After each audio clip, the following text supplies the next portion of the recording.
You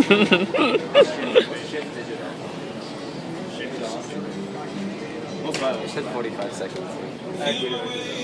Hey, so what app did you make? So we made an app that is an alarm clock, so it wakes you up in the morning and also helps you study for your classes. The name of our app is the FU alarm clock, which stands for the flashcard utilizing alarm clock. Okay. And because we utilize the flashcards in our Study Blue accounts, link them through Evernote, and have those, we make the user answer those to wake up in the morning before we turn off the alarm. That's awesome. I'm sorry. We're into it.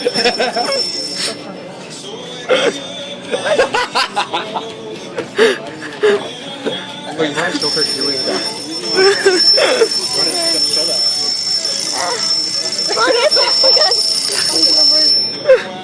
I'm thinking of every other thing, though.